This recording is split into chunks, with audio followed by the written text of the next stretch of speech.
Eu tenho uma condição autoimune, mas alergia a um inseto denominado muruim. Existe algum sabonete específico que traga alguma substância para amenizar fístulas? Meu corpo fica cheio de fístulas expostas. Já fiz tratamento com vacina e vários dermatologistas e até hoje não obtive um resultado plausível. Eu cheguei a ficar de cama por dias com pus por todo o corpo, que coisa, né? Então, deixa eu explicar para você. É importante você ter falado isso. Ai, ai, ai, será que você não está desenvolvendo, será que você não tem alguma doença de imunodeficiência primária, algum erro inato de imunidade, aonde você acaba complicando fortemente, né? Lembra que nós falamos agora nessa própria live de que existem doenças imunodesregulatórias, doenças de erro inato de imunidade, que deixam o nosso sistema imunológico muito suscetível e acaba havendo complicações que não deveriam acontecer, porque, por exemplo, um abscesso de forma recorrente, que acontece tanto em crianças quanto em adultos, abscessos com formação de pus, mesmo bacteriano, não é hidroadenite por uso de aqueles nódulos que dão nas axilas, né, por uso de desodorantes, não é isso. Né? Porque tem muita gente, estou com abscesso nas axilas. Né? Quando você vai ver, não é um abscesso de pus, é um abscesso de suor, né? Porque o desodorante vai lá e então ele fecha as glândulas sudoríparas e acaba havendo um acúmulo de suor naquela região. Mas será que você não estaria, por assim dizer, com algum problema de imunodesregulação ou alguma imunodeficiência, erro inato de imunidade que poderia estar fazendo que uma simples picada de mosquito levasse você a desenvolver a produção de abscessos com a liberação de pus, entende? Então tem que entender isso, muito bem. Porque um dos sinais de alarme de paciente que tem deficiência imunológica é justamente a formação de abscessos, né? E das mais várias deficiências imunológicas, nós temos vários tipos e que precisam ser investigados. São doenças de origem hereditária que precisam ser investigados e diagnosticados adequadamente. Tá? Então, não existe assim uma bala de prata para essa situação. O que a gente precisa é entender o que está acontecendo com você e você procurar um médico imunologista, alergista, para que ele possa, então, fazer exames mais aprimorados, exames laboratoriais, pedir vários exames de sangue e tudo mais, e até evoluir para o teste genético, seria uma possibilidade, tá bom? Vamos pensar nisso aí. Muito bem, muito obrigado pela sua pergunta, excelente. Tem uma outra pergunta aqui. Doutor, estou cheio de rastro cutâneo nas pernas, nos braços, já faz um mês. Eles não saem do meu corpo. Já fui ao médico, fiz vários exames, todos deram normais. Inclusive, eu acredito que você botou ISTS. Eu não sei se é DST, que é doença sexualmente transmissível, ou se é outra coisa. Não sei o que é. Deram normais, só esses rastros cutâneos não são da minha pele. Por favor, me responde, estou com desespero. A gente precisa entender, né, há quanto tempo está e que tipo de rastro cutâneo, porque rastro cutâneo é muita coisa, é um nome mais genérico para você dizer problemas na pele, né, alterações na pele. A gente tem que ver realmente a característica, né, da lesão, que a gente chama lesão elementar da pele, para entender então qual seria essa lesão elementar e poder fazer a associação com os mais diversos tipos de diagnósticos. Se você puder complementar, a gente agradece, tá bom? Obrigado. E eu vou tentar te responder. Antes que venha algum hater e fale assim, falou, não disse nada. É porque eu não tenho dados suficientes aqui para tentar te ajudar. Somente isso, hater. Obrigado. Por favor, leia meu comentário. Como identificar a doença autoinflamatória? Meu filho tem 6 meses e desde meses de vida sofre com diarreias. Já fez vários exames e nada. Qual identifica a doença autoinflamatória? Então, tem várias doenças autoinflamatórias. A gente tem uma playlist sobre doenças autoinflamatórias. Né? Então, há síndromes que cursam, autoinflamatórias que cursam realmente com diarreias crônicas, né? E inflamações de garganta, de repetição, que não melhoram com o uso de antibióticos e nada, como no caso a pifapa.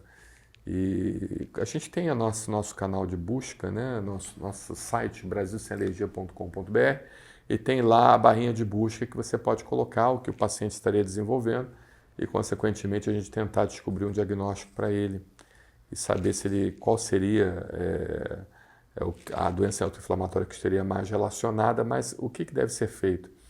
Na dúvida, a gente evolui para o teste genético, né? Ou seja, o teste dos painéis dos genes candidatos, né? O painel-alvo para aquela suposta doença que você estaria com dúvida, Mas se as manifestações clínicas forem manifestações assim, muito inespecíficas, aí tem que realmente evoluir para o exoma e o genoma. Mas antes disso, vamos fazer diagnósticos como, por exemplo, existe a alergia alimentar não IgE-mediada, que ela leva a diarreia crônica, porque o paciente está consumindo aquele alimento, e ele tem uma alergia alimentar que só afeta o trato gastrointestinal. Então pode ser uma alergia alimentar não IgE-mediada. Identificar, porque existem dois tipos de alergias alimentares, né? A mediada pelo anticorpo IgE e a não mediada pelo anticorpo IgE. Aquela não mediada pelo anticorpo IgE fica restrita somente ao trato gastrointestinal. A mediada pelo anticorpo IgE já tem uma manifestação mais sistêmica. Ela já pode dar inchaço, placas urticariformes pelo corpo, ela pode dar manifestações como náusea, vômitos, né, que também a não IgE mediada também dá, mas ela pode dar aumento da frequência cardíaca, queda da pressão arterial.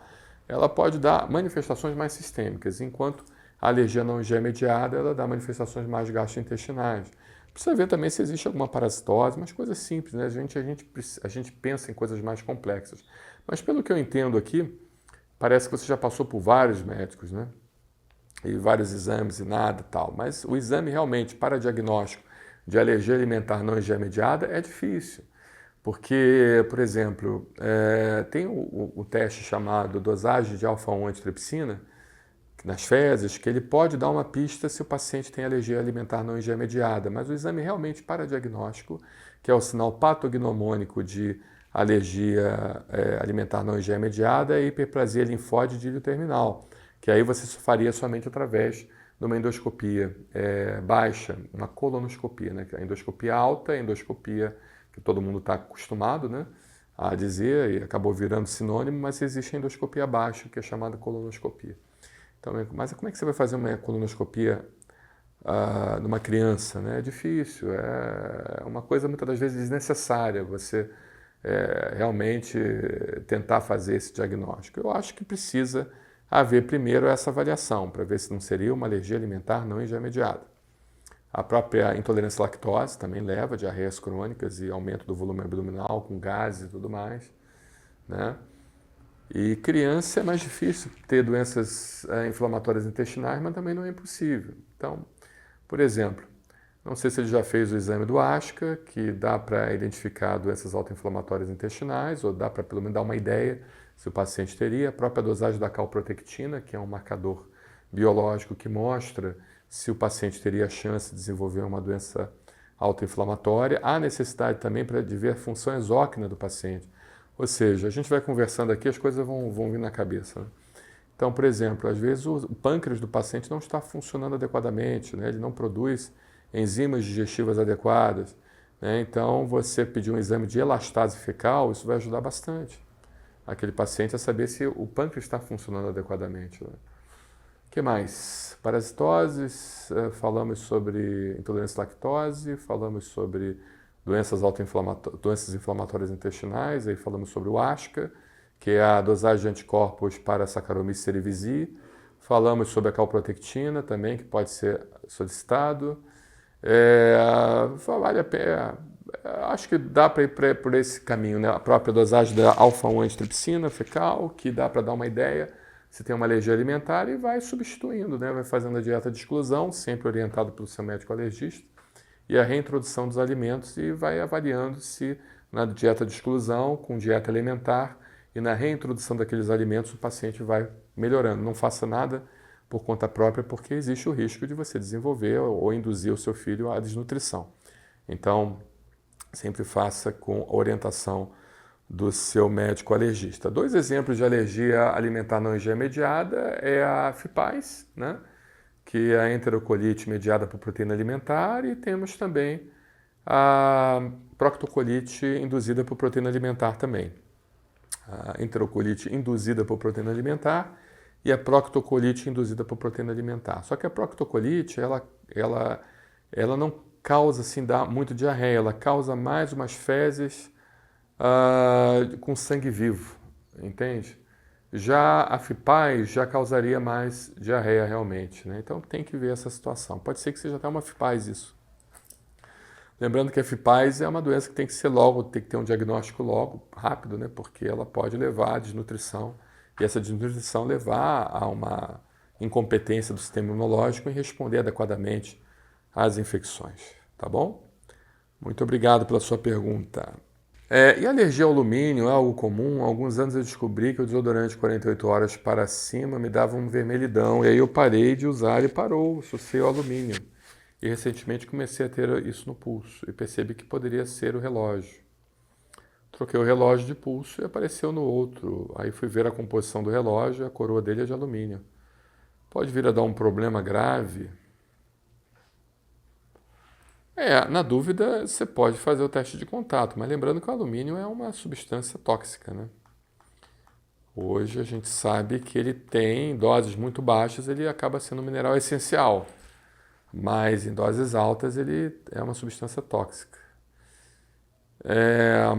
Há necessidade de saber quais são todos os componentes desse desodorante. Existe um teste de contato, que é o teste de contato para mais de 30 substâncias, bateria padrão, que pode ser um bom começo, né, para ver se não haveria algum componente ali que estaria relacionado ao seu desodorante, o desodorante que você está usando. Agora, a maioria das vezes, quando a pessoa desenvolve alergia a relógio, bijuterias, cordões e tudo mais, não é alumínio, é sulfato de níquel e cloreto de cobalto. São essas duas substâncias, mas nada impede, né?